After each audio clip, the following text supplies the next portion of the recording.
Most people think gaslighting and manipulation are the same thing. They're not. And confusing them is one of the biggest reasons people stay stuck in unhealthy relationships longer than they should. Because one of them attacks your choices, the other attacks your reality. And here's the part most people miss. By the time you start asking, is this manipulation or is this gaslighting? Something important has already happened inside you.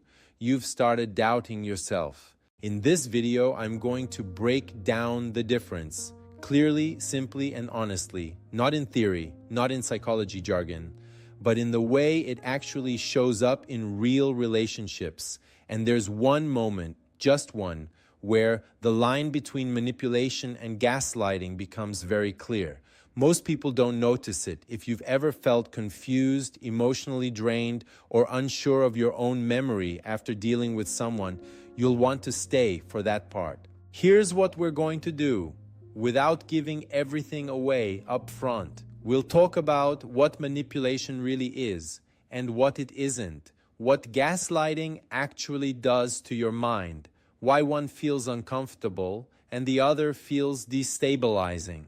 The exact moment when manipulation turns into gaslighting and how to tell which one you're dealing with before the damage becomes deep. Not so you can label people, but so you can trust yourself again.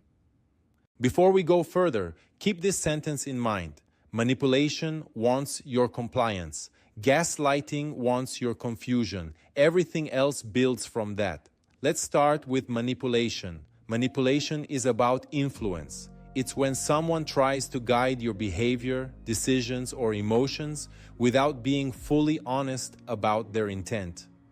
A manipulative person wants something from you, your time, your attention, your agreement, your silence. And instead of asking directly, they use pressure, guilt, fear, or charm. Here's the key thing. In manipulation, your reality stays intact. You still know what you feel. You still know what happened. You still know what you want, but you feel pushed to ignore it. For example, if you loved me, you would do this. You're making a big deal out of nothing. Everyone else agrees with me. You're being nudged, cornered, pressured, but you're not being told your memory is wrong. Manipulation makes you uncomfortable. Gaslighting makes you unsure. That difference matters. Now here's where people start confusing the two, because manipulation often comes first. Gaslighting is not about getting you to do something, it's about getting you to stop trusting yourself. A gaslighter doesn't just disagree with you, they rewrite events, they deny things you clearly remember, they question your emotions, they frame your reactions as evidence that something is wrong with you. Common gaslighting phrases sound like this. That never happened. You're remembering it wrong. You're too sensitive. You always twist things. And over time, something dangerous happens. You stop arguing, not because you agree, but because you're tired of feeling crazy. Gaslighting slowly erodes your confidence in your memory, your trust in your emotions, your ability to speak with certainty.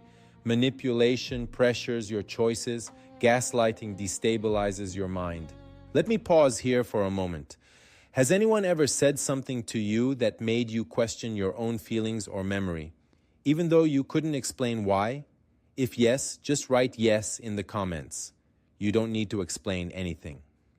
Here's the moment most people miss. Manipulation becomes gaslighting when the other person stops trying to convince you and starts trying to confuse you. At first, they want you to agree. Later, they want you to doubt. This often happens right after you set a boundary. You say, I didn't like that. That hurt me. That crossed a line. And instead of responding to the issue, they respond to you. They question your tone, your intention, your emotional stability. That's the shift. That's the line. Once your inner compass is attacked, you're no longer negotiating. You're defending your sanity. If you're trying to understand confusing behavior and protect your emotional clarity, this channel is built for exactly that. Manipulation can feel bad. Gaslighting feels disorienting because the damage isn't loud, it's internal. You replay conversations, you second guess reactions, you wonder if you're overreacting, and the scariest part, you start doing the gaslighter's job for them. You self-censor, you minimize your needs, you apologize preemptively, not because you're weak, but because your nervous system is trying to survive confusion. That's why gaslighting is so hard to explain to others. From the outside, nothing looks wrong. From the inside, everything feels unstable. Here's a simple way to tell the difference. Ask yourself this: after interacting with this person, do I feel pressured but clear, or confused and unsure? If you feel pressured, you're likely dealing with manipulation. If you feel confused about your own thoughts, that's gaslighting. Another test: when you express a concern, do they discuss the issue or do they analyze you? Gaslighting always shifts the focus inward, onto your mind, your emotions, your perception. Here's the last thing I want you to remember. Gaslighting doesn't work because you're naive. It works because you're human. Once you learn to recognize the difference, you don't become suspicious, you become grounded. And the next time someone tries to rewrite your reality, you'll notice it sooner, before you start losing trust in yourself. That awareness changes everything.